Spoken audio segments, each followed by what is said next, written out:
Alors bonjour tout le monde. Donc vous savez que le Rambam a écrit son œuvre magistrale, le Mishneh Torah, la doublure de la Torah. Hayad Hazaka, la main forte. Yad, c'est la valeur numérique de 14. Yad s'écrit Yud Dalet. Le Yud c'est 10, Dalet c'est 4, 14. Il y a 14 livres. 14 livres. Et le dernier des 14 livres, c'est le livre des Shoftim. Et le Rambam termine toute son œuvre magistrale par les lois du Mashiach. Donc, ceux qui ont le Rambam à la maison, vous prenez dernier chapitre dans Shoftim, le Pérec 12. Alors, je vais juste lire et traduire sans y apporter des grands commentaires, des grandes réflexions, parce que depuis quelque temps, les gens, puisque nous vivons à la veille du Mashiach, alors les gens se demandent, mais ça va se passer comment? Milchemet Gog ou Magog, et il y a mon avis, Mashiach, quoi avant, quoi après, dans quel ordre les événements vont se passer, etc. Et parfois certains donnent des réponses, et chacun dit tout, et n'importe quoi, etc. Alors je me suis dit, tiens, je vais vous lire et traduire ce que le Rambam nous dit. Voilà. Alors, donc j'espère faire ça assez rapidement. Il y a 5 halachot, c'est pas énorme. Donc il commence par dire comme ça. Halakha Aleph. Al ya'ale ala lev. Surtout que ne monte pas dans le cœur. C'est marrant parce que d'habitude on dit l'expression Al ya'ale ala date, que ne te monte pas à l'esprit. Là, le Rambam dit que ne te monte pas dans le cœur. Parce que c'est tellement fort cette venue latente du Mashiach, etc. C'est dans le cœur que ça se passe tout ça. Eh bien que ton cœur n'aille pas te dire que quoi? Chez Bimot HaMashiach, Ibatel Davar Meminago Shalom. Que ton cœur, ça veut dire ton imagination, n'aille pas te dire, ne te laisse pas croire, imaginer que quand le Mashiach viendra, va s'annuler quoi que ce soit de l'habitude du monde. Ou Yeshum Hidouche, du Maaseh Bereshit, ou qu'il va y avoir des choses nouvelles de Maaseh Bereshit. Non. Et là, Olam, le monde va continuer selon son habitude. Alors à un moment, je me suis demandé, parce que quelque part, la Gemara donc Ktuvot dit que, au moins en Eretz Israël, je crois, c'est que les arbres non fruitiers vont donner des fruits. Voilà, donc c'est quelque chose de nouveau. Non, peut-être pas. En vrai, tous les arbres contiennent des fruits. Il y a certains dont les fruits ne sont toujours pas sortis.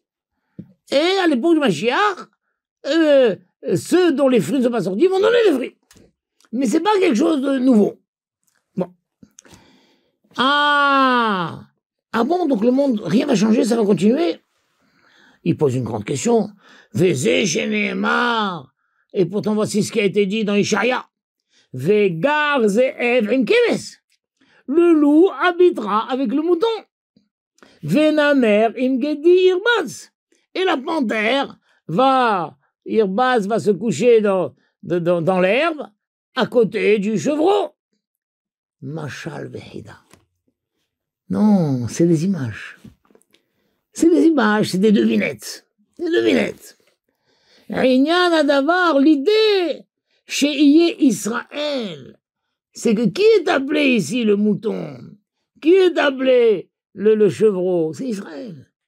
Israël, le peuple juif qui est un petit mouton, à côté du loup, à côté de la panthère. Eh bien, eux, Inyan Adavar chez Israël, Yoshvim la Veda. Israël aura trouvé la sécurité au milieu de ces nations de loups et de panthères. Imrishai Akoum, avec ces méchantes nations, Ameshulim, Kezeev et Namer, qui sont comparées aux loups et à la panthère. C'est une image, mais pas que le loup et le mouton sont assis ensemble l'un côté de l'autre. Incroyable ça, hein, c'est un peu décevant. Mais il utilise une image, c'est une devinette. Sheneemar, Zeev Aravot, Yeshadodem, Venamer Shoked Aravem. Dans un passage où on voit que les nations sont comparées au loup et à la panthère. V'yahzeru kulam les dadaemet. Et ils reconnaîtront tous la vérité, la religion vraie. Tout le monde reconnaîtra la véracité du judaïsme. Vélo Xelou, et ils ne voleront plus. Vélo Yashritu, ils ne détruiront plus. Incroyable. Et là, Yochlu Davar Amutar, Benahadim Israël. Ils mangeront ce qui est permis de manger tranquillement avec Israël. Il n'y aura plus de violence, il n'y aura plus de vol, il n'y aura plus de destruction. Ils reconnaîtront la véracité de la Torah et tout le monde mangera tranquillement sans qu'il y ait de vol et de bagarre et de concurrence, etc. Chez Neymar, tel qu'un pasouk dit aussi, Ve'arié kabakar yochal deven. Et le lion, comme les bovins, mangeront de la paille. Ah, tu vas me dire, voilà, donc le lion va devenir herbivore. Non, non, c'est pas pour te dire que le lion va devenir herbivore. Le lion restera carnivore. Mais quoi? Pour te dire que ils mangeront de la paille tranquillement, sans qu'il y ait violence, etc.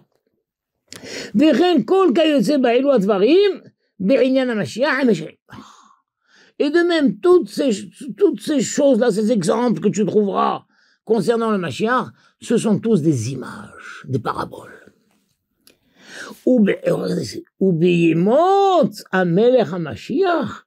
Et au jour du roi Mashiach, il va dans la colle, tout le monde saura les Ezedavar Ayamachal, pour quelle chose la parabole sera portée. Et quel sujet on a donné en allusion dans cette parabole. Il y a tout un tas de paraboles qui parlent du loup, et qui parlent de la panthère, et qui parlent du lion, et qui parlent de l'herbe, et qui parlent... Tout ça, c'est des paraboles, c'est des images. Quand le Mashiach viendra, on saura précisément chaque parabole à quoi elle faisait allusion. Fabuleux, non? Al-Rabet. Amou Haramim. Et donc, après qu'il nous a dit, mais rien va changer. Donc là, rien va changer, ne va être bouleversé, les choses vont être tranquilles. Très tranquilles. Il y aura un monde tranquille. Et comment quoi? Amou Haramim en ben ha'olam hazeh limot ha'mashiach ela shi'bud malchuyot bilvad. Les Haramim ont dit, il n'y a entre ce monde-ci et le monde après le Mashiach que la soumission aux empires. Les Juifs ne seront plus soumis à qui que ce soit. Yerahem ipshutan shel divrei neviim. Bon. Et donc, il semble que de la lecture simple des paroles de Nevi'im, chez Trila Tiemot HaMashiach Tiem Milchemet Gog uMagog. Le début des jours du Mashiach, c'est la guerre de Gog uMagog. Donc d'après ça, d'après ce Rambam-là, il dit Trila Tiemot HaMashiach. Le début des jours du Mashiach. C'est-à-dire, on dirait que du Rambam, le Mashiach vient, il se dévoile, et le début de la carrière du Mashiach, le début de la période du Mashiach, c'est la guerre de Gog uMagog. Maintenant, et ça ressort de la lecture simple des prophètes. Mais avant la guerre de Gog uMagog, il y a Amod Navi, il va y avoir un prophète, va se lever un prophète, les Yacher Israël, pour redresser Israël, ou la Chin Libam et préparer leur cœur. Je ne sais pas, peut-être j'ai mal compris, mais on dirait en lisant le Rambam, il semble qu'il va y avoir révélation du Mashiach, apparition d'un prophète qui va préparer notre cœur. Ce prophète, c'est Eliyahu Hanavi, et Milchemet Gog uMagog. שנאמר, הנה אנוכי שולח לכם את אליה הנביא, והשיב לבבות על בנים ולבנים על אותם, ואינו בא, et ce prophète, אינו בא לא לטמא הטהור, ואינו לטהר הטמא. Alors je ne sais pas s'il parle du prophète ou du Mashiach peut-être, le Mashiach ne vient pas, ni pour impurifier ce qui est tahor. Voilà, ça tu crois que c'est pur, c'est pas pur, c'est tamé. Non, il vient pas pour ça. Vélo le taher atamé. Et non plus pas pour dire, voilà, ça c'est impur, non, en vrai c'est pur. Non, il vient pas. Le Mashiach ne vient pas ni pour impurifier ce qui est pur, ni pour rendre pur ce qui est impur. Vélo l'ifsol anashim shem hezkat kashrut. Non plus pas pour dire celui-là, on croit qu'il est cachère, il n'est pas cachère. Il vient pas pour rendre invalides les gens qui sont connus comme étant des gens cachères. Ça veut dire quoi? En vrai, c'est un mamzer. En vrai, il descend d'un mamzer, lui. Non, puisque tout le monde croit qu'il est cachère, il est cachère, c'est tout. Vélo, les archir, michir, les poussolines. Et d'autres qu'on a écartés parce qu'on a dit c'est des mamzerim, il vient pas non plus pour les rétablir dans la cacheroute. Incroyable. Et là, la soum shalom baolam. Le Mashiach vient pour mettre le shalom sur terre. Le shalom sur terre. C'est ça qu'il a dit, il n'y a pas entre nos jours et les jours du Mashiach que le Shavuot Malchuyot. Il n'y aura plus de guerre, il y a le shalom. La mission principale et unique, semble-t-il, du Mashiach est de rétablir le shalom sur terre. Et la vie continuera, comme d'habitude. Shenemar ve'shihiv levavot, levavot albanim. Maintenant, ve'yesh min haramim. Mais il y a d'autres haramim, chez Omrim qui disent, chez Kodem biad Mashiach, yavo Eliyahu. Non, non, non, ils te disent, non, non, non, non, Eliyahu Hanavi viendra avant le Mashiach. Donc le Rambam dit, moi, j'ai ma lecture des prophètes. Mashiach, Eliyahu Hanavi, Gog ou Magog. Mais d'autres haramim disent que non.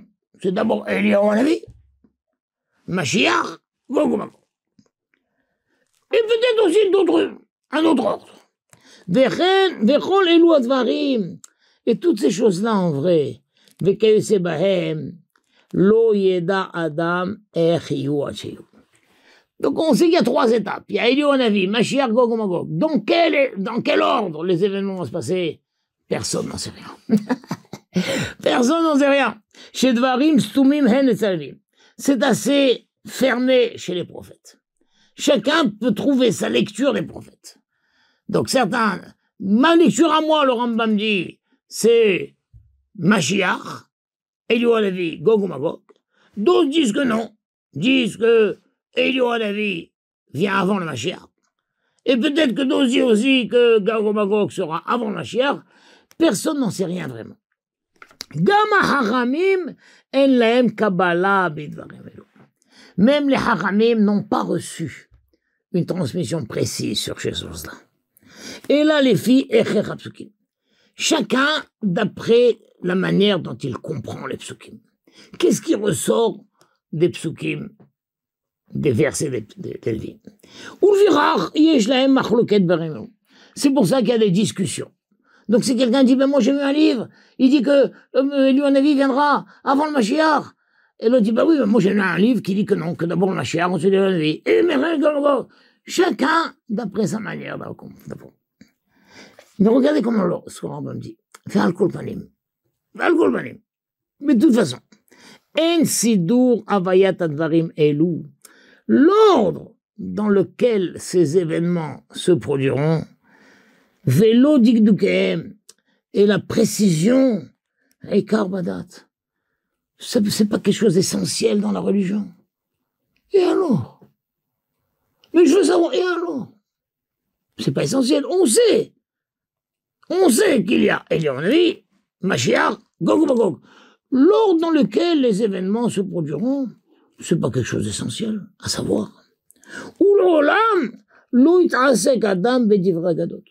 Et un homme n'a pas à s'occuper longuement de ces paroles-là, ce sont des agadot, c'est pas de la lacha, c'est de la agada. Velo ya'arich bemidrashim.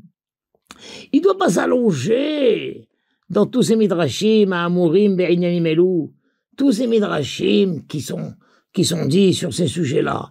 Tu lis, tu vois, etc. Tout, mais ne t'allonge pas trop à essayer de dire, mais comment faire la paix entre deux midrashim, et là, une discussion, ne t'allonge pas trop, lis les choses, parce que ça réveille notre attente du Mashiach, du Melchel Gorgog, de Eliyahu Hanavi, voilà, de Kayose Bahen, de Lo Yasimem Ekar. Qu'il n'en fasse pas quelque chose d'essentiel. Mais c'est très important. C'est un sujet essentiel. Quoi? Mais savoir la chronologie des événements. Le Rambam dit, ben non. Ce n'est en rien un sujet essentiel. Pourquoi? Regardez. C'est extraordinaire ce qu'il dit. She'en mevi'im lo l'idée ira velo l'idée ava.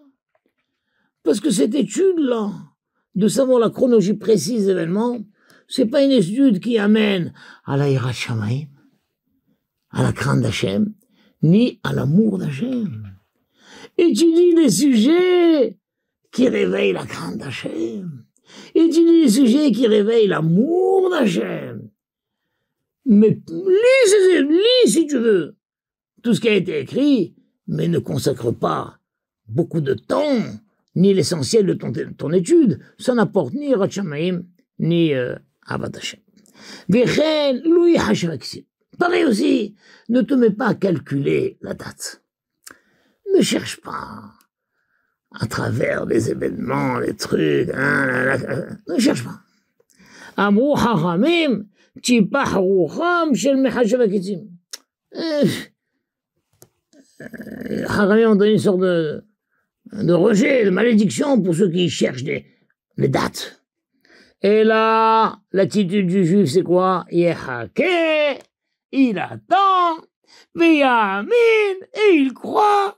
Bichlal hadavar, il croit à cette généralité, il y croit. Kemo shebe'anu, voilà. Tu crois dans la venue de Mashiach? Bien sûr que j'y crois. Mais ça se passera comment? Je n'en sais rien. Je n'en sais rien. Mais on nous a dit qu'il y a Gog ou Magog, tu crois? Bien sûr. Et la venue du Elion Lévi, tu crois? Bien sûr. Mais dans quel ordre ça se passera? Je n'en sais rien. Je n'en sais rien et je sais pas. Aucun intérêt de savoir et de passer du temps à savoir. Moi, j'attends et j'y crois. C'est beau, c'est pas beau. Halakha Gimel. Bimé Melech HaMashiach.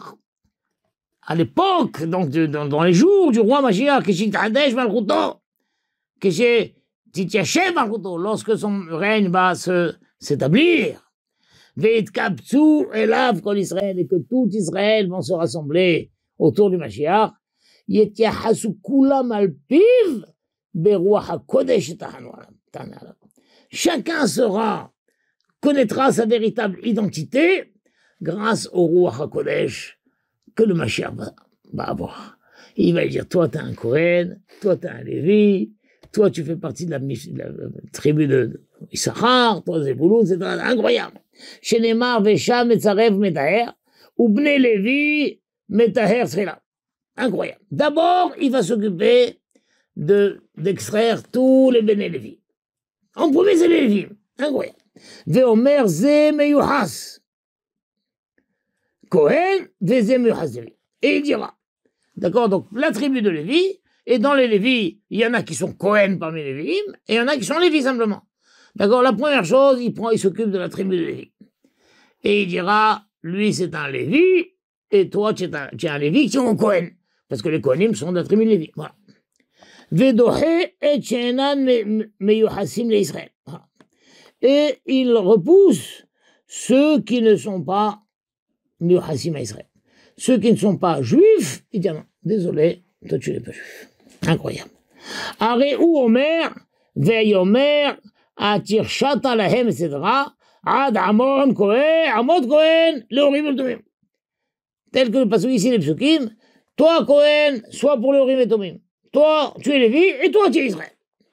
Iné la mata, tu apprends de ces psukim, chez Beruach HaKodesh meyachassim amuhzakim umudirim amuhas.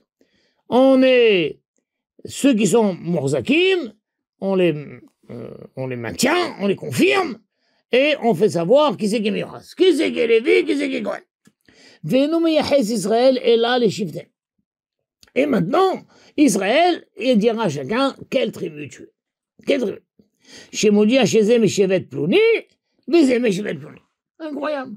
Moi, je ne sais pas comment c'est pour vous, mais moi, j'ai toujours pu savoir de quelle tribu je viens. Et plusieurs fois dans ma vie, j'ai changé. À un moment, je pensais que je venais peut-être de Yehuda. Après, non. Après, j'ai dit non, je viens de Zebulun. Après, non, je viens plutôt de Dan et tout.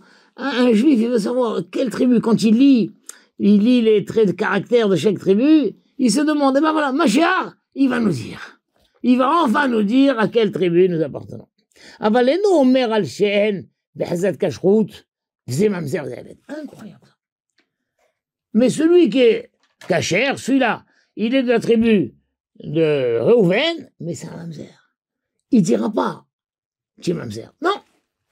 Il le confirme dans Reuven, et c'est tout. Et il ne dira pas, oui, mais toi, en vrai, tu es un esclave. Non, il ne dira pas. Incroyable. C'est-à-dire, il dira la tribu, et il dira, tu es juif, mais pas plus. Il ne dira pas, tu es un juif mamzer, ou tu es un juif adel. Incroyable. Parce que le din est qu'une famille qui a été englobée dans le clan Israël, c'est accepté. C'est accepté. C'est fabuleux. Donc ceux qui ont toujours eu craint, peut-être qu'ils sont mamzer, ils n'en savent pas grand-chose et tout, mais personne ne sait d'où, il n'a pas à dire, non, j'ai peur, mon cher. J'ai peur, il va peut-être dire, j'ai ça, non, ça, tu n'as pas peur. Alacha dalet. Lo nit'avu hachamim v'neviim yemot hamashiach, ela kedei sheyishletu, לא, pas d'abord. Les hachamim et les neviim n'ont pas souhaité les jours du Mashiach, lo kedei sheyishletu al kolam, ni pour dire c'est l'occasion où on va dominer le monde entier. C'est pas vrai. Les Hachamim et les Neviim n'ont jamais souhaité les jours du Mashiach dans l'espoir de dominer le monde entier. Non. Et non plus pas de dire on va maintenant écraser les nations, les peuples. Non, non, ils n'ont jamais souhaité le Mashiach pour ces choses-là. N'ont pas non plus souhaité pour être élevés, m'être mis en piédestal par les peuples. On dirait que peut-être, c'est vrai que ces choses-là se passeront, mais c'est pas pour ça que les Hachamim et les Neviim et les prophètes ont attendu tellement les jours du Mashiach. Et non plus pas pour dire, ça y est, ça sera une période, on va manger, on va boire, on va se réjouir. Encore une fois, c'est peut-être vrai tout ça, mais c'est pas pour ça qu'ils ont attendu. C'est pas pour ça qu'ils ont tellement espéré le Mashiach. Enfin, Rav, pourquoi vous attendez le Mashiach? Ah ben tu rigoles, on va manger, on va boire, c'est pas pour ça. Mais on va dominer tous les goïms, c'est pas pour ça. On va être mis sur un piédestal, non. Même si ces choses-là sont vraies, mais c'est pas pour ça qu'ils ont tellement espéré le Mashiach. Et là, kedei shiyu pnuim batorah vechormata. J'attends tellement la venue du Mashiach. On sera soulagé de toutes ces choses-là et on sera libre d'étudier la Torah et d'avoir accès à la chachma, à la sagesse de la Torah. On n'aura plus de problèmes de parnassa, on n'aura plus de problèmes de sécurité, etc. Pas pour vivre tranquillement, parce que ça va nous libérer la tête et le cœur pour nous consacrer à la Torah et accéder à la sagesse. On n'aura plus de gens qui vont nous opprimer et qui vont nous empêcher, nous annuler dans notre étude. Pourquoi? Parce que de cette manière-là, ils pourront mériter d'accéder au Olam Haba. C'est-à-dire après le Mashiach, il y a le Olam Haba. Il y a le Olam Haba, il y a le monde futur. La période du Mashiach, c'est une certaine période. Et bien cette période-là, on l'attend pour pouvoir se consacrer pleinement à notre perfection spirituelle, dans la tranquillité, pour pouvoir nous préparer au Olam Haba. Et donc dans cette période du Mashiach, il faut savoir lo yesham, lo ra'av et lo milchama. Et donc il n'y aura pas de famine, il n'y aura pas de guerre, il n'y aura pas de jalousie, il n'y aura pas de concurrence. Le bien sera répandu, beaucoup répandu. Et toutes les délices on les trouvera comme la terre, comme la poussière. Un monde de délices, de tranquillité. Et l'occupation du monde ne sera que pour connaître Hachem, bilvan. C'est pourquoi les Juifs seront des grands sages. Ils connaîtront les choses fermé pour l'instant. Veyasigoudat Bora, ils atteindront l'esprit, la pensée d'Hachem. Kefi Kohadam, en relation avec la possibilité humaine. On n'atteindra pas tout, mais ce que l'homme, le maximum que l'homme peut atteindre, il l'atteindra.